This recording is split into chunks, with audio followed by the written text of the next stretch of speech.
Welcome to Real World Peaceful Parenting, a podcast for parents that are tired of yelling, threatening, and punishing their kids.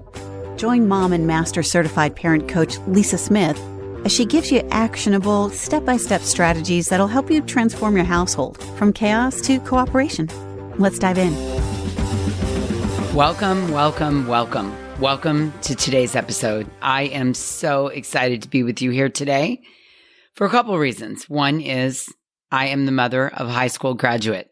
Yes, folks, my son graduated last week from high school, and it was an amazing ceremony, and it was a really great experience. We had some family come in town. We got to watch him walk across the stage and give a speech to his fellow classmates, and it was fantastic.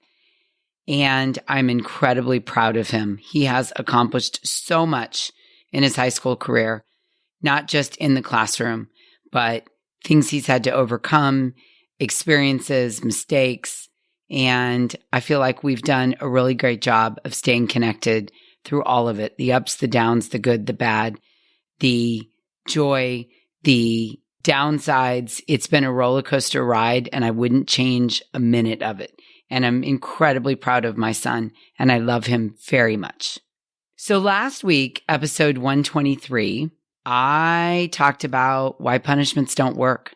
I gave a solid and hopefully strong argument. Hopefully I gave a persuasive argument on why parents should consider moving away from punishments. Threats, yelling, punishing, trying to manipulate your kids into good behavior. I gave it my all. I gave it my best shot. I put together my best argument for why I want you to move away from yelling, threatening, and punishing your kid if you've been stuck in that cycle. And at the end of the episode, I realized you might have gotten to the end and said, okay, girl, I hear you. I see you. I get it. I'm willing to consider what you're saying. But if I need to move away from yelling, threatening, and punishing, what do I move towards? And I think that is the perfect question to be asking. So today I want to bring you a rerun of episode 31, which is Setting Limits, Stop Punishing, and Start Guiding Part 1. And then next week, I want to bring you a repeat of episode 32, which is Part 2 of Stop Punishing and Start Guiding.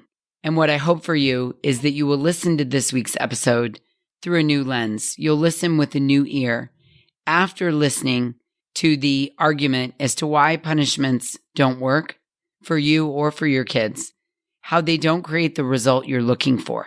And I hope what you hear today is a strong argument for what does work, which is not becoming a permissive parent in any way, shape, or form. I am not about that. I don't stand for it. I don't encourage it. I don't teach it. I don't coach it. You'll never hear me espouse one positive benefit of permissive parenting. But as we move away from threatening, punishing, yelling, dominating, as we move away from that, I want you to move towards setting limits, which is you deciding the rules and the consequences, the peaceful leader of the household, and then putting steps in place to give your child or kids or teens or young adults the option to follow them or not, where all of the consequences are laid out up front. And then in the heat of the moment, all you have to do is follow through. It's a win-win for the parent and the child, and it's also a win for the relationship.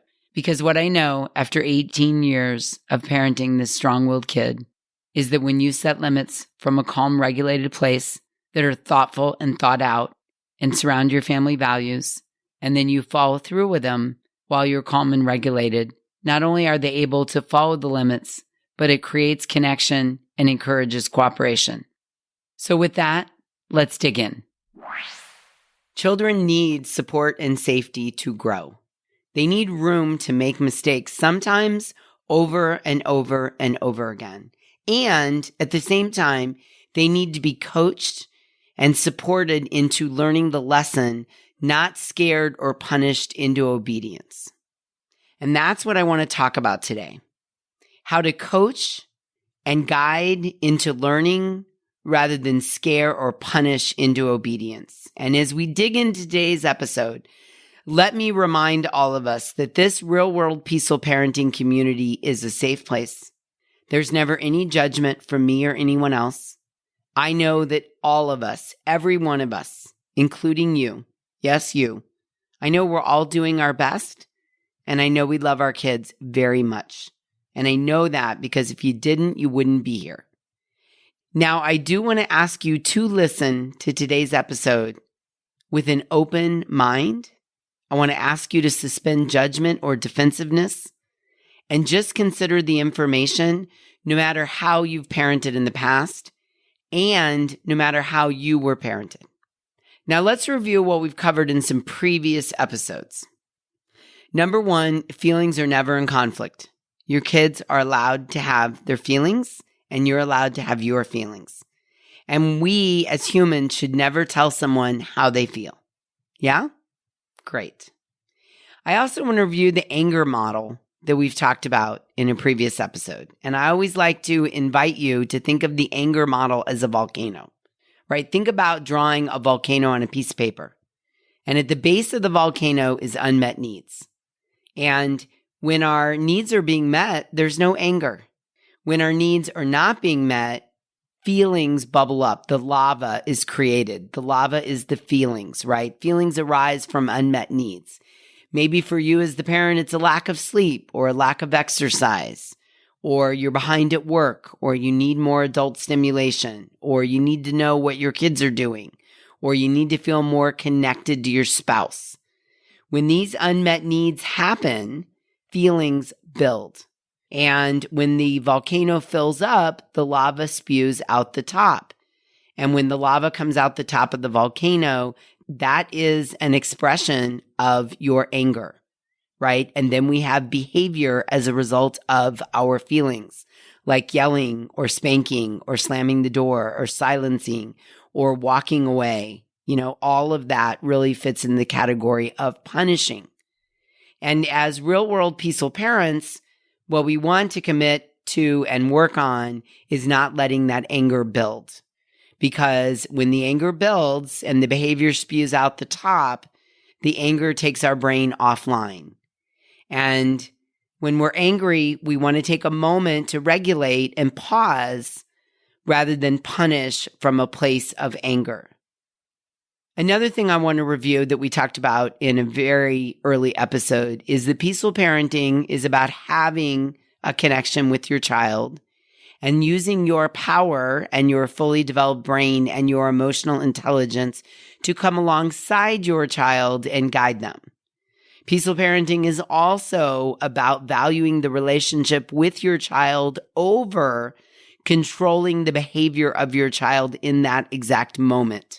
And I really want to encourage all of us to look at our philosophy and our approach when something goes wrong or when there is a mistake or blow up happening with our kids.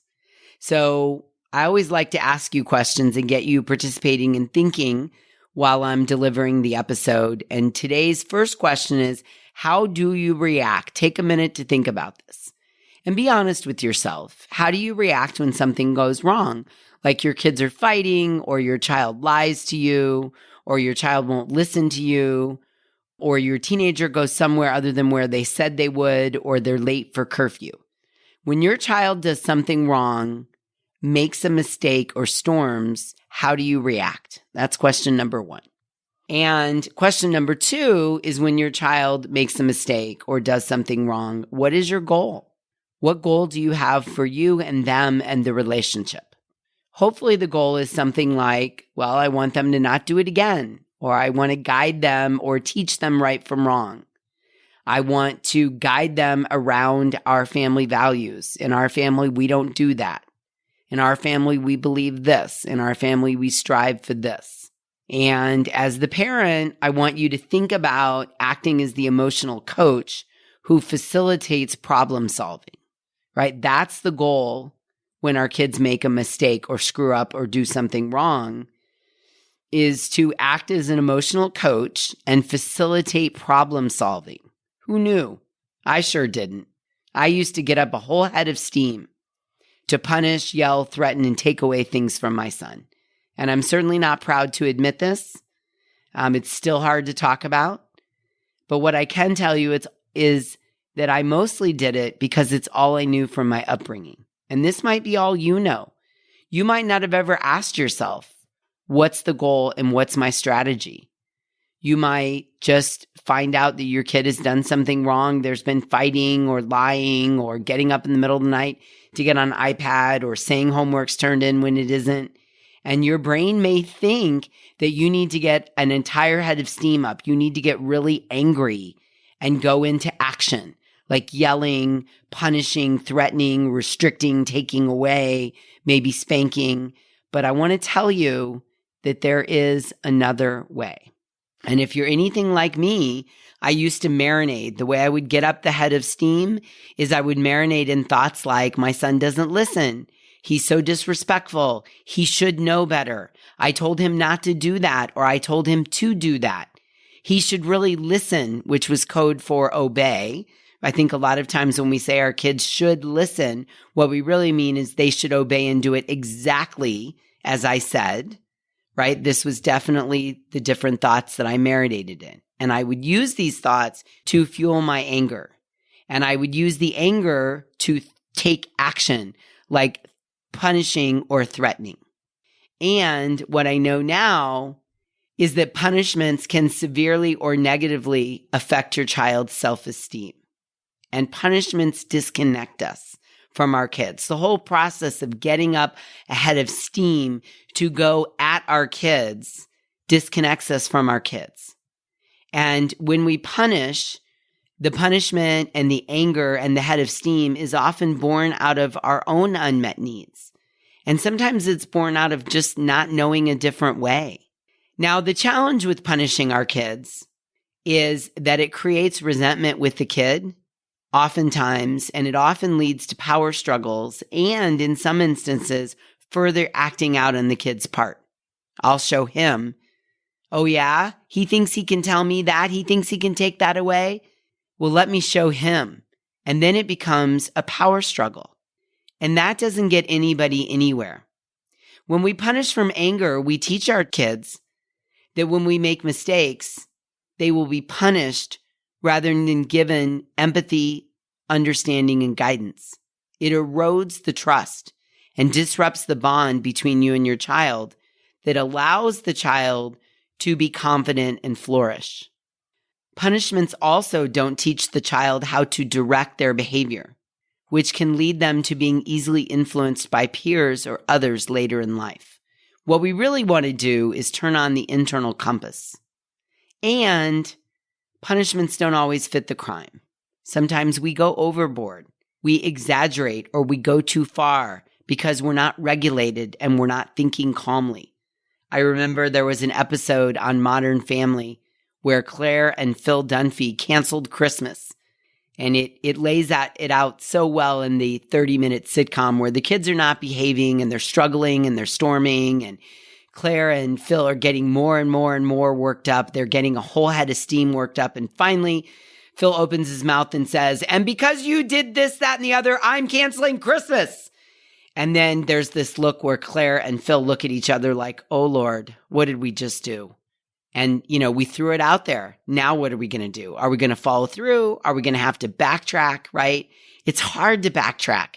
It's hard to take things back or edit ourselves when we've gone too far. We often regret the punishment that we've laid down, the hammer that we've thrown down. And oftentimes the punishment doesn't fit the crime. And often as the parents, we regret how we approached the punishment, the things that came out of our mouth, the way we behaved, what we accused our kids of, the names that we called them. So this is just another reason I'm not a big fan of punishing our kids, because it all leads to disconnection and it erodes the trust. When you punish from a place of anger using things like blame, shame, harsh language, you're saying to your kids, you're modeling for your kids, this is how we behave in our family when someone makes a mistake. We get so angry that spit's coming out of our mouth and our faces beat red and we're screaming at the other person and we're taking things away and we're limiting and we're restricting and we're trying to bear down and cause pain on that person. So if you go this route, don't be surprised if you see that this is how your kids treat others and themselves, including their siblings, because this is what you're modeling for them. I know it's hard to hear, but it's oh so true. Another reason I'm not a big fan of punishing is because strong-willed kids often get fixated. And those of you that have a strong-willed kid, you're going to know exactly what I'm talking about here. Strong-willed kids often get fixated on the punishment. They get so fixated on the unfairness or the unjust or how angry they are about it that the original lesson you're trying to coach or teach or guide gets lost. They start to ignore it and they only fixate on the punishment. And then what ends up happening is you end up frustrated, they're frustrated, you're angry, they're angry, and the original lesson is just completely lost in the conversation. And believe me, I know this one to a T. This is one of the original reasons that I started looking into conscious parenting, because it felt like when I worked up that full head of steam and I set out to punish my kid, it didn't work anyway. We didn't get anywhere. Oh, it was so maddening to me. And it was really a motivator to move away from punishing. Also, when we're in that state of anger and our child is also worked up, feeling blame and shame and just dysregulated him or herself, they often can't even hear what we're saying because the fear and the cortisol and the shame is blocking their hearing. And this is proven. This happens. When we feel blame and shame and fear, we're secreting that powerful hormone called cortisol. And when we secrete cortisol, it blocks our hearing. The child often can't hear us because of fear and cortisol. I don't know about you, but I certainly fall into this camp. When I feel shame, I can't learn the lesson. I can't really take in or hear what anybody's saying to me because I'm so buried in the shame and the cortisol. At best, we just learn how to not get caught. But oh, the shame. Oh, it's such a horrible feeling. Okay, maybe you're thinking right now, I hear you, Lisa. I hear you. You make a good argument. I don't want to punish my kid. But this is all I know. So tell me, what should I do instead? How do I guide my kids? How do I teach them? How do I parent them and teach them consequences? I don't want to punish, but I also don't want to be a permissive parent. Well, I'm so glad you asked. Let me introduce you to your peaceful parenting tool called setting limits. Setting limits is using your power with or alongside your child. It's guiding and teaching them and working with them to learn the consequences of their actions. I love Ruth Beglahol's definition of setting limits. She says setting limits emerge from the parents' responsibility to keep their kids safe, to teach them the skills of being in social relationships, and to teach them the values of the family, right? This is the goal. I asked you earlier, what is your goal when your kid does something wrong? So let's set some new goals, or let's define the goals. Setting limits allows us to keep our kids safe, to teach them the skills of being in social relationships, and to teach them your family values. This is our goal when we set limits. Setting limits is the process of supporting and teaching your child while being clear with the request and letting your child know what the limit or consequence will be. So this is how we do it. Setting limits is a process of supporting and teaching. This is what we do in this family while being clear. I want you, even when you get upset, to not hit your brother. And if you choose to hit someone, this is what will happen. This is the result. Setting limits is the beginning of the conversation, whereas punishing is the end. I've taken away your iPad for a month, and that's it. End of story, right? Whereas setting the limit is the beginning of the conversation. You violated a family rule. How can you make that up to us? How can you make restitution? How can you fix this? How can you repair? How can you resolve? Let's talk about it. Let's decide what's the best course of action. That's setting a limit. Setting a limit gets a voice to your child, to his or her feelings and needs. I say it all the time. Our kids want to feel seen, heard, and valued. And setting limits is a philosophy of allowing us to say yes to our kids' feelings while we're saying no to behavior. I can see you're very upset with your brother that he won't share that toy and you're very frustrated. I can see that. I want to remind you that in this family, we don't hit when we're frustrated. Let's talk about how we're going to fix that. Let's talk about repair. Think of setting limits as upfront, values-based. You're giving your child choices. If you choose to do this, then this is what will happen. And I've said before in a podcast, the number one thing our strong-willed kids want is to feel in control. So we're letting them know up front, if you choose to hit somebody, then we're going to sit down and have a conversation about it. Then we're going to talk about hitting is not allowed. Then we're going to take a break from playing for a few minutes until we feel ready to rejoin or until we feel ready to apologize. Another example might be if you choose to get on your iPad during times that you're not allowed, if you choose to do that, sneak it, jump on it, break the code and get on it, then we'll need to take an iPad break for a couple days.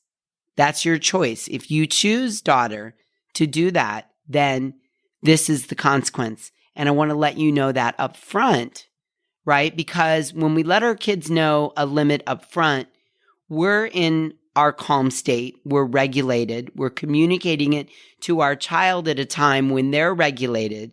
We're teaching them the family rules.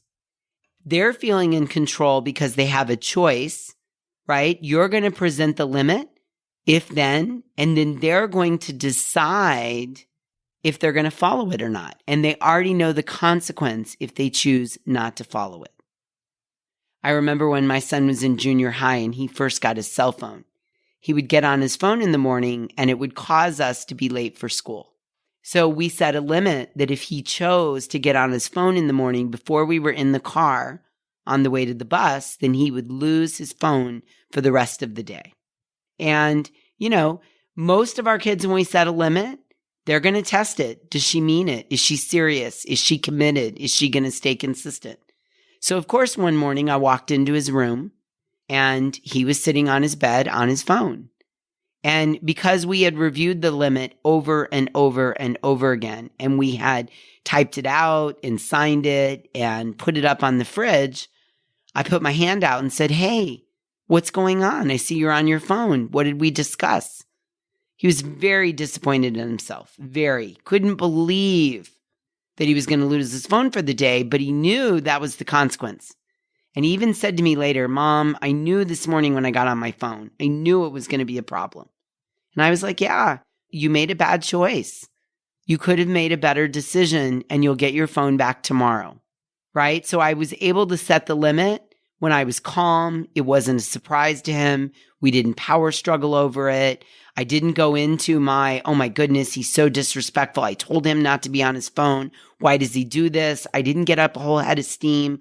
We had already made the decision of what the consequence was going to be. And at that point, my job was to just follow through. Now, here's the rub on setting limits. It's the follow through. It requires, on our behalf as the parents, commitment and consistency.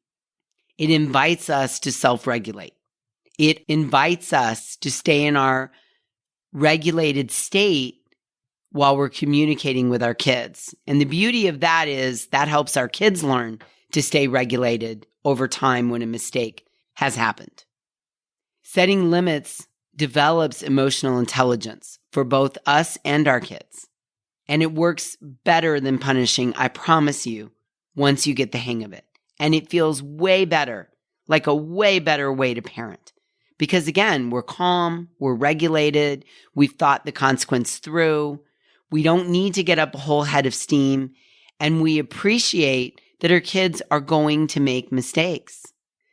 Setting limits are carefully and consciously planned. They don't emerge from the unconscious patterns of control or punishment that you might have experienced in your upbringing. It's a different philosophy. It's a different approach. And setting limits is based in a basic understanding of developmentally appropriate expectations of your child, of their temperament, and of your family values. So you're setting your limits around their age, what they're capable of, what their temperament is and what you believe as a family. Setting limits is not a demand coming from an expectation of complete obedience, rather a process of teaching and supporting. I feel like I need to repeat that, so let me say it again. Setting limits is not a demand coming from an expectation of complete obedience, but rather a process of teaching and supporting. Let me ask you, do you learn better in an environment where someone is demanding something from you, demanding or expecting complete obedience? Or do you learn better in a process of teaching and support? 100% of the time, the answer is a process of teaching and support. 100%. And that is true for your kids as well.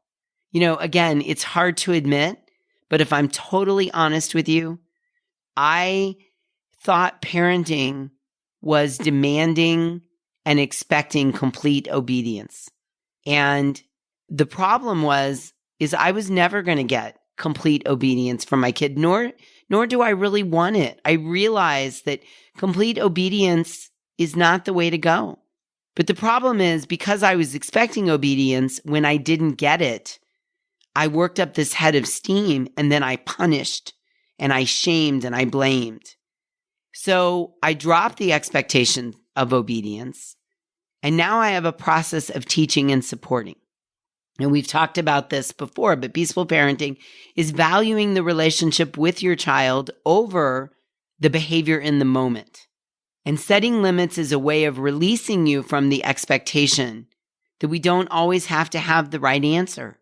It's setting the expectation that things are going to go wrong, and you may not know how to deal with it in the moment.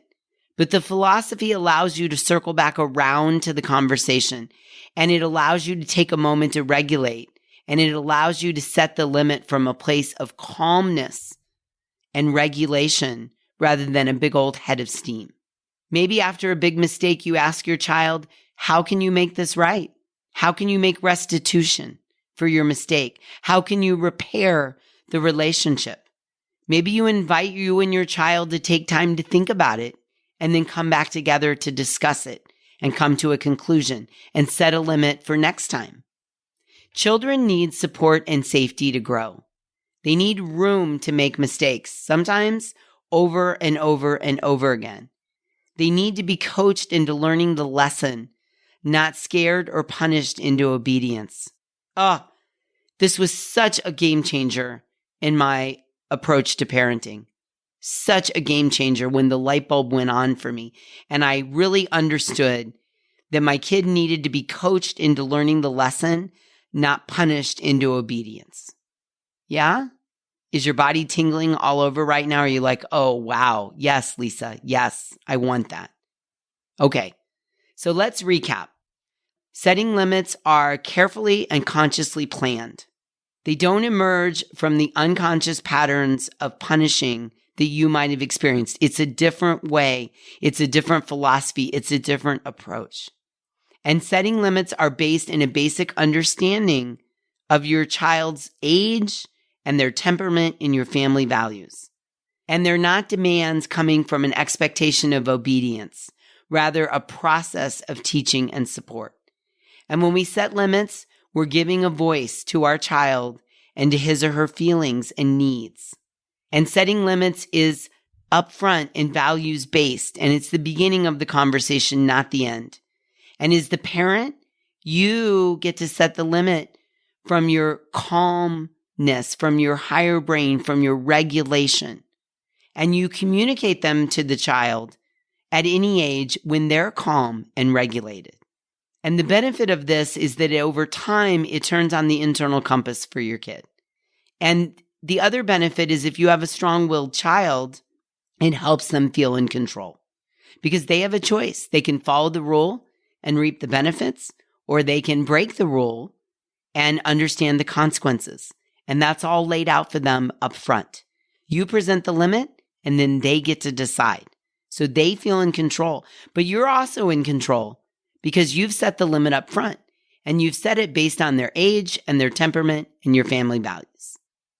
Alfie Cohen, one of the pioneers in peaceful parenting, says, if you want your kids to feel safe, if you want them to feel they can take risks and ask questions and make mistakes and learn to trust and share their feelings and grow, then we have to create a safe environment where they can learn from their mistakes.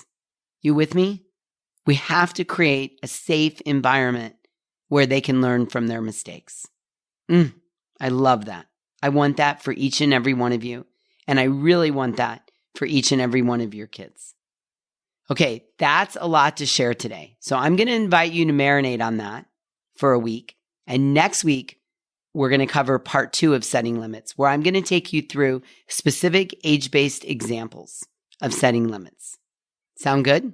Okay, until then, I'm wishing you peaceful parenting. Thank you so much for listening today. I want to personally invite you to head over to thepeacefulparent.com/welcome and sign up for my free Peaceful Parenting mini course. You'll find everything you need to get started on the path to peaceful parenting just waiting for you over there at www.thepeacefulparent.com/welcome. Can't wait for you to get started.